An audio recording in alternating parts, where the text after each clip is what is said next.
let's discuss the fall of Piers Morgan. This happened, well, it's currently kind of happening, to be honest. It's still going on.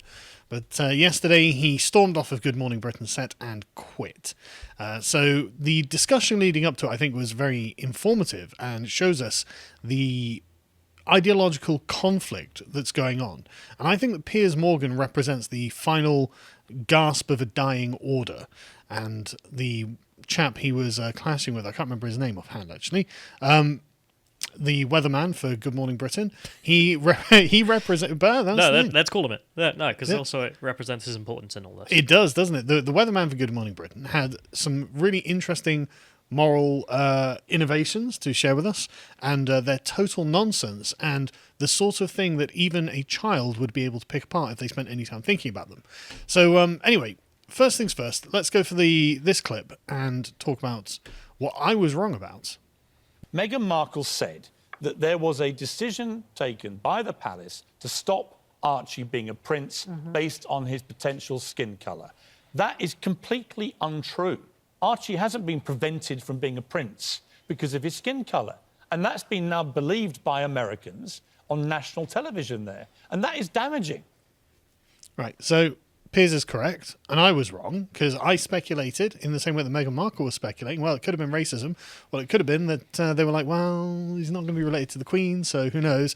But it turns out it's not neither of those things. It was something like a 100-year-old rule that prevents Archie from being a prince just because of the way that the line of succession goes. So it would be William's children that get the title of prince, and Harry's children can have the title of earl or something like this. So it's nothing to do with anything other than royal procedure and protocol. That's what it is, and it's already been on the books. It's been on the books for like a century. Why would we accuse anyone of anything? I mean, what do you think? Like, there's nothing there. There's nothing there, right? I mean, I think I saw in the comments someone said it was from like 1917. This amendment was made. Right, so it's over 100 years old, this amendment. But no, we did it for her. Exactly, okay. Right.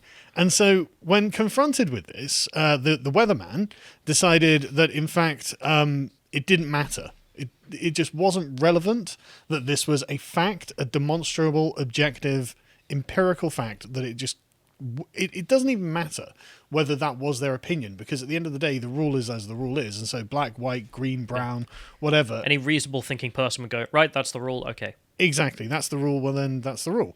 But let's play the next clip. But again, do you know what? It's their lived experience. And no, it's not true. Well, look, Piers, it's their lived experience. And again, this is where the confusion comes in. You know, how do you sometimes identify covert racism? Just the rules of the palace. Set 100 years ago. The trouble is she's explaining her experience. Exactly, she's explaining her experience of it. And do you know what? We've not walked in her shoes, so I wouldn't... I don't care what your experience is. If the fact you're basing it on is wrong. You're still entitled to perception. You know, not about a fact, you're not. And that's also coming through lived but Alex, experience. on that one, you're not entitled to... I don't care about her feelings if the fact is wrong. Right. Totally with Piers Morgan here. I don't care about her feelings if the fact is wrong. Right. The fact is wrong, and the fact that all the weatherman could appeal to is, but her lived experience. I don't even start with your lived experience nonsense, right? I mean, if the facts are true, which they appear to be, then her perception, her lived experience is just not accurate. It is, and this anyone who's done any sort of studying of psychology will know that a person's experience of the thing doesn't actually necessarily have to line up with anything. I mean, I remember doing A-level psychology when I was much, much younger, and we watched a video. I've probably talked about this before. We watched a video about a man robbing a corner shop, and none of the women in the class noticed that he was holding a gun, whereas all of the men noticed that he was holding a gun. And I was just like, what? What do you think he was threatening him with, right? And so it's just so demonstrable that your individual perception can be completely faulty, right? And so him going, well, yeah, but her lived experience, it's like, is it relevant? It's just not factual. I mean, even without that, I mean, brainlet weatherman here is literally saying the reverse of Ben Shapiro, the AOC position. Yeah, feelings don't care about your facts. Exactly. And it's like, okay, but why would we care? And Piers is just like, well, my facts don't care about your feelings. So what, But the thing is, like, she's explaining her experience, and her experience doesn't line up to the facts. Her perception is wrong. And if her perception on this allegation of racism is wrong, then this casts doubt on her other perceptions and allegations of racism. Because if she's so demonstrably wrong about this, what prevents her from being demonstrably wrong about the other things? And that's something that really makes us wonder. But anyway, let's go on to the next clip. If we think about the possibility that what they're saying is true and that they were worried about how dark Archie would be, it's also a possibility that they might not want him to be a prince. They might not want him to have a title. And the thing is, shock horror, these things happen in life. Unfortunately, this is the way it goes sometimes. Why would we do that? Why would we make up the alternate reality where it wasn't about the rule, but it was in fact the racism of the palace? Why would we do that? Like, there's no evidence that that's true, but he's like, yeah, but the possibility. It's like, yeah, but it's not. The possibility of it is zero. So. Because we've already established with 100% certainty that it was because of the rule that he's not getting the title of prince.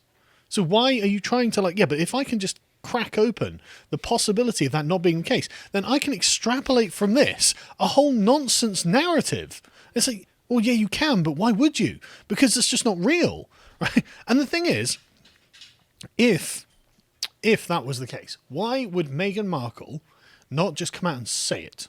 Right? Why would she give her sort of value-free interpretation, her scientific interpretation? She's like, well, I mean, it was, there were concerns and conversations about the race of the baby, and like one of the skin tone of the baby, and one of the like a much larger segment this is Piers going, yeah, but like there can be conversations about that aren't racist, and the weatherman agreed that could be the case. We say, yeah, but the possibility that it was, it's like, yeah, okay, but that would have just been alleged by Meghan Markle. Like, she's not exactly the sort of person who's not going to allege racism. She's exactly what she does, and that's what she's doing here. But what's more is that if she was confident that that was the case, I don't see why she wouldn't just allege it, right? But what she's done... Why wouldn't she also name them? Why wouldn't she also name them? But what she's done here is taken a statement that if you remove the intent, which probably wasn't racist, and then level it as just the bare facts, and say, well, there was conversations about the skin tone of the baby, and then have a knowing look towards Oprah, and Oprah's like, oh, racism? Then you now have created racism where there was not previously racism without actually accusing someone of racism. And it's like, okay, this value-free interpretation is actually not very useful unless you, of course, are trying to imply racism when none previously existed. Unless you are trying to deceive people. Exactly. And so we've arrived in a kind of alternate reality conspiracy theory about what might be true, the racism of the palace. But show it. But anyway, so GMB, Good Morning Britain, continued to have discussions about this, and they kept platforming insane woke people like this very oppressed lady from the Cotswolds. Let's watch this clip. I like Prince Harry and Meghan. I have a mixed family. My husband, he's public school educated. I always joke he looks like a Viking. He's British. We have mixed heritage twins. One of my daughters is very light in skin tone with blue eyes. The other is darker. We are a walking social experiment of what 21st century racism looks like. He has seen it through my eyes. We live very different in very different worlds, different parallel worlds. He gets 5 hugs a day verbally. I get 5 slaps a day. I walk into a shop with my darker skinned daughter. The walkie-talkies kick off. I'm followed by security. My husband goes to a shop with my blue-eyed daughter, and they are given free gifts and chocolates and discounts in shops. Discounts for being white. Free gifts for being white. And then everybody clapped. Bull. Absolute bull. I mean, by this standard, I think we're all people of colour now, because I don't get free gifts and discounts when I walk into a shop. I'm like, hey, I'm white. I've got a white kid. What the hell's wrong with you? And they're like, sorry, not white enough, I guess. Like what the hell? Who believes that? Like, she went on TV and claimed that her white husband gets free discounts and gifts and chocolates going into shops because he's white, and she doesn't because she's black. She gets followed around by the security. It's like, don't believe you. Just don't believe you. You are a liar and you are making this up. You and your Oxbridge educated husband living in the Cotswolds are not oppressed. Don't even claim it. don't claim it. You are not oppressed at all. It's such unbelievable and transparent nonsense. And for some reason, it's not just that Good Morning Britain is indulging in this. It is that the person who is opposed to this has quit after 41,000 complaints. This is a BBC report. ITV announced the decision to let people... Well, did he... I thought he quit. But anyway, they got 41,000 complaints because Morgan said he didn't believe a word of what the Duchess had told Oprah, and rightly so. And he didn't apologise either. He went on Twitter and posted, on Monday, I said, I didn't believe Meghan Markle in her Oprah interview. I've had time to reflect on this opinion, and I still don't. If you did, okay. Freedom of speech is a hill I'm happy to die on. Thanks for the love and the hate. I'm off to spend more time with my opinions, which is exactly the kind of thing I would expect Piers Morgan to say. But fair play to him. Fair play to him. Don't back down. You know, she's obviously talking nonsense. She's obviously lying. You have caught her in the lie, and the person who's defending her is like, yeah, but maybe. But the weatherman. But she feels it was her lived experience. I love it's the weatherman as well. Yes. It sounds like a shaman or something. Yeah, exactly. Yeah, the weatherman of wokeism has decided to divine racism in the clouds or something. And it's like, yeah, okay, it's not racism. I don't know what to tell you. And the other woman, just nonsense. But I suppose the good thing about this is Piers Morgan is likely to pop up on GB News now, which would be the right-leaning TV news network. When's that actually due to launch? I don't think they have a date. Right, they don't have a date yet. That's a shame. But I assume it's going to be this year. Yeah. You know, so we're hearing a lot of talk about it. We have skipped over a little bit there, which is that the weatherman started having a shout about how he thinks that the only reason Piers Morgan disbelieves Meghan Markle is because she doesn't answer his phone calls. Yeah. And then Piers Morgan was just like, screw this, I'm off, and just walked out of the studio. Yeah. He's like, I'm not listening to the weatherman. I got other things to do with my life. I've got a spot on GB News, presumably. Yeah. I don't doubt that Andrew Neil's spoken to him in private about this sort of stuff, though. But this... I mean, this isn't like Piers Morgan is some right-wing commentator or anything God, of the sort. Imagine if Piers Morgan is the right-winger. Yeah, I mean, he literally used to work at the Mirror, the communist outlet. Yeah. So it's like, Yeah. And that's why I'm a bit tepid on, like, defending him here. It's like, look, he's right, but it doesn't make me feel good to say it. Yeah, I know, right? But the thing is, Piers Morgan is a dunce in most respects. But he is patriotic. And this is what we were saying before we started the podcast. Like, I posted something like this on my Facebook. It was like, look, I don't actually think there's anything to celebrate or anything like that, because Piers Morgan was the last bastion of British patriotism on mainstream television. Like, he was the guy. The very last crumb. The very last. This is the end of the old regime, the post-war consensus, the Winston Churchill loving, Britain supporting, you know, empire was good. All of the mythology and narratives the boomers told themselves, this is the end of them. In Piers Morgan leaving Good Morning Britain, it goes to show you that the requirement in public life for something called GB News just goes to show you how far wokeness has conquered, because there is just nothing now that is going to resist it, and it's going to be nothing but Kahindi Andrews, Dr. Shola, and various other race baiters, the weatherman, sitting there going Britain bad, Britain racist, Britain racist. It's going to be that non-stop now, propagandizing the British public, and you won't even have Piers Morgan there to say, well, it's not that bad, this wasn't racist, was it? And that's over. I'm trying to think, there are probably maybe two moments in Piers Morgan's career on Good Morning Britain that haven't been terrible, and it's when they started trashing Winston Churchill's statue. Yep. He was like, no, this is not on. And I think it was after the Manchester bombing, where everyone was singing and the whole studio was in agreement that we shouldn't look back in anger. And he just took the stance of like, wait, what's wrong with you? Like, a bunch of kids just got murdered in the name of Islamist terrorism, and you're sitting here like, oh, let's just forget about it and move on. Everything is fine. And he's like, no, maybe we should look back in anger. Yeah. And it was a moment that got him a lot of S, but it was right. Like, it was the last crumbs of someone disagreeing. Yes. Even though the rest of the time he's trash. And Susanna Reid, his co-host, has been like the epitome of useless in this regard. She's just sided with absolutely every woke activist that has accused Piers Morgan of being a misogynist or a racist or whatever. And the thing is, like, Piers Morgan a few years back actually stood up and gave a spirited defense of masculinity and manhood. Like, he was like, men deserve a bit of respect for being men and things like this. And all the feminists, and when they were like, oh no, don't be saying that's misogynistic, blah blah blah blah. But he was actually like making quite a good moral defense of being a man. Like, it wasn't even a manist position. It was just men good as men, women good as women. Exactly. But this is the point. Piers Morgan is the dinosaur, the last gasp of this worldview that appears to have just died off completely. And so the question really is, how do the public feel about it? Well, here is Sky News telling us about the polling on the Meghan Markle events. 48% of under 24-year-olds said Harry and Meghan. Just 15% of that age group said the royal family. But more than half of over 65s polled supported the Queen and royal family, even if they thought the couple were right to speak out. So you can see that they're putting this in a binary framework.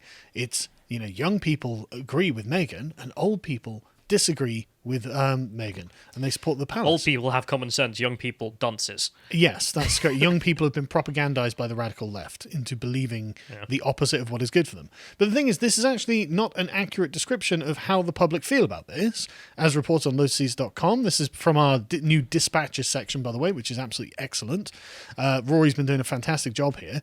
They surveyed 2,111 adults, and 47% of them said the interview was inappropriate, while 21% said the opposite. So you can see by the way that Sky News framed it is, oh look, half of the teenagers or the young people think it's good, half the old people think it's bad. You can see the even split here. No, there is no even split here.